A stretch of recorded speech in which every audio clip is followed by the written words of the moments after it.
As a matter of fact, at around 10 o'clock in the evening last night, I was about to file a motion that he be excused from personally appearing today, but I figured that would not look good on the part of the public. So kinaya po ni Pastor na maski malakas po yung ubo niya, no? Pumunta talaga siya dito sa korte.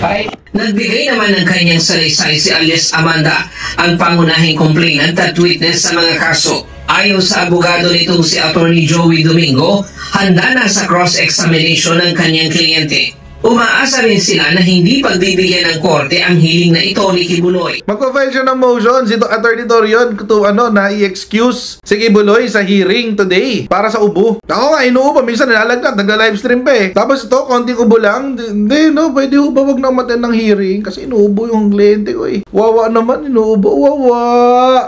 Gusto nga nilang mag-file ng ng petition. Tapos, ang pagpapasihan nila, mga kochero, yung cross-examination kay Amanda. It's been a while, marami nung malamang nakakalimutan na nating lahat yung encuentro kung saan si Kibulok ay inaresto sa kanyang bahay sa Davao City. Madrama yun eh. 16 days na standoff yun, guys. 16 days. Ang tagal. Between the police, the PNP, and Pastor Kanor Apollo Kibuloy.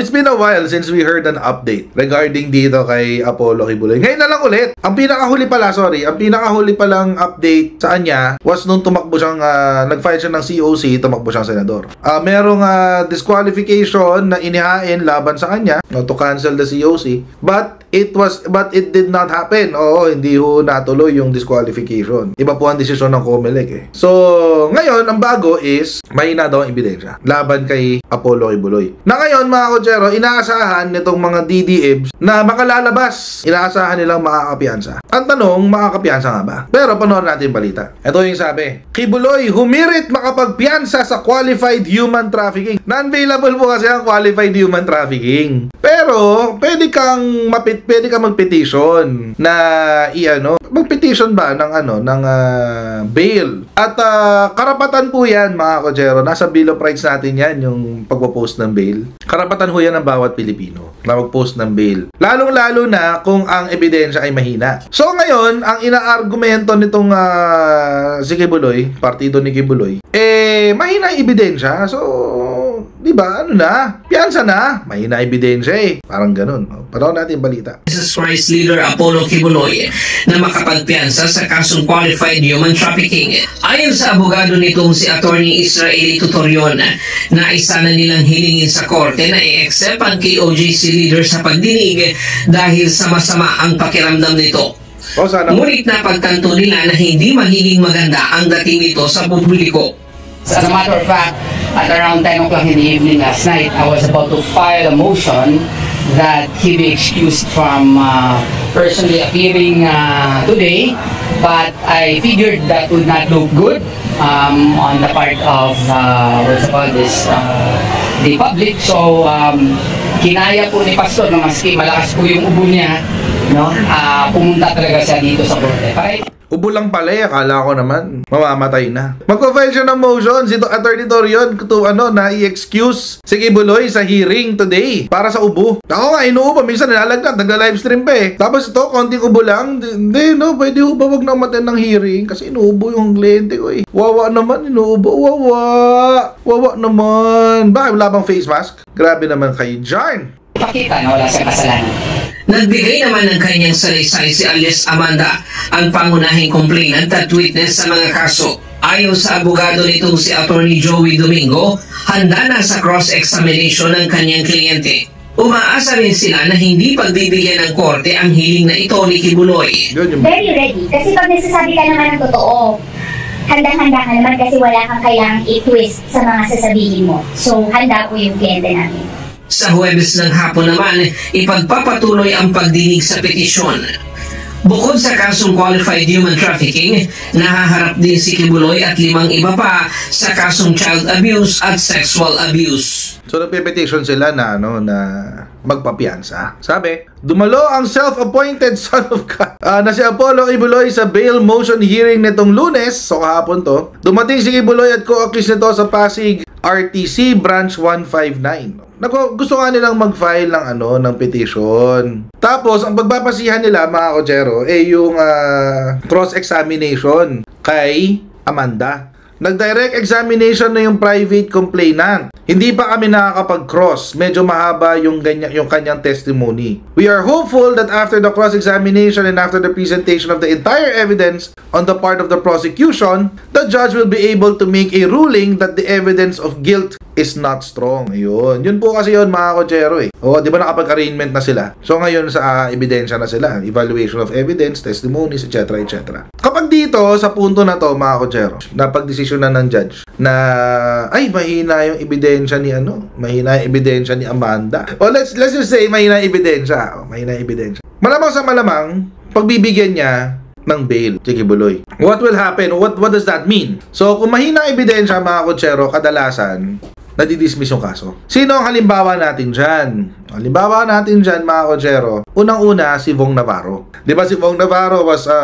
accused of committing a heinous crime. Oo, nag-grape daw siya, nag-grape. And then, years later, sabi ng RTC, pagbigyan natin ng tawag dito, ng bail, si Vong Navarro. Nung napagbigyan ng bail, what happened a few months later? A few months later, mga kochero, dismiss yung kaso ni Vong Navarro for lack of evidence. Sino pa ang halimbawa natin, mga kochero, na na-dismiss ang kaso pero bail muna ang pinagbigyan bago yung dismissal ng kaso? Laila De Lima, 2 years ago yata, if I'm not mistaken, 2023. Or mga year and a half ago. Si Laila De Lima, mga kochero, pinagbigyan ng bail ng Muntinlupa RTC. Pinag-bail, di ba? Naalala nyo yun? Nung pinag-bail siya ng Muntinlupa RTC, mga kochero, ano nangyari? A few months later, pinagbigyan ng Muntinlupa RTC yung motion to quash ni Laila De Lima. Motion to quash, ibig sabihin, dismiss na yung kaso outright, di na kailangan mag-hearing. If I'm not mistaken, with prejudice pa nga yata yun Oo, with prejudice pa yata yun, yung motion to quash. Iba pa isa nating halimbawa na nabibigyan ng piyansa, pag napiyansahan, nadidismiss yung kaso. Ngayon, mga kochero, ano po ba ang sitwasyon dito kay Apollo Kibuloy? We don't know yet because we're not yet privy to the evidence. Hindi ho natin alam kung ano yung mga pinresetang ebidensya. Hindi ho natin alam kung ano yung mga testimonya. But usually, sa mga kasong ganito, 50-50 naman talaga ang sitwasyon dyan. Dito na ho lalabas ang galing ng kanyang abogado. Kung makukumbinsi niya yung judge na sabihin ng judge mismo, okay, wala, mahina ebidensya nyo, dismiss ang kaso. Pero again, mga kochero, hindi pa rin nakakasiguro yung galing at yung kahit gano'ng kagaling yung abogado mo, if the evidence is overwhelming, ibig sabihin, sobrang daming ebidensya, at yung testimonya, ang ebidensya ay nagpapatunay sa testimonya, at ang testimonya ay nagtuturo kay Apollo Kibuloy na siya mismo ang gumawa ng krimen. Tapos ang boxing. Wala kang bail. Kung wala kang bail, diretso hearing. So, our hope and our prayer, mga kochero, ang ating kong ipanalangin, ay hindi tumupi si Amanda. Everything hangs on her. Kasi siya yung nag-file ng kaso What are the chances, mga kochero, sa palagay nyo? What are the chances na tutupi si Amanda? I think it is slim to none. Malamang sa malamang hindi tutupi si Amanda. Bakit? Second chance na niya to. This chance will never happen again. Hindi na ho mauulit ito. Huwag nyo hong kalimutan, mga kochero. Unang beses na nag-file ng kaso si alias Amanda, 2017. Dinismiss ng Davao Prosecutor's Office yung kaso. 2018 yata, if I'm not mistaken. 2017 or 2018. Ngayon, inirefile. Oo, pero hindi siya motion for reconsideration. Petition for review, hindi ng Davao Prosecutor's Office, kung hindi ng DOJ mismo. At nung pangulo si DOJ, pangulo si Digong, hindi pinansin ng DOJ yung kaso. Kailan lang pinansin? Neto lang sa Marcos admin. Last year lang. Kaya nga nagkaroon siya ng warrant of arrest itong si Kibuloy. Kasi ni-review ng DOJ, sabi ng DOJ, ay wait. Mali yung decision ng Davao Prosecutor's Office. Mali. There is probable cause to believe that this person has committed the crime. Ay di naglabas ng warrant of arrest ang korte. Siyempre si DOJ sasabihin niya sa court. Si court naman mag-i-issue ng warrant of arrest. Yun na, nandiyan na pumasok ngayon yung drama ng hostesya. Hostesya! Hostesya! Ganon. Yun doon na pumasok yung drama ng hostesya.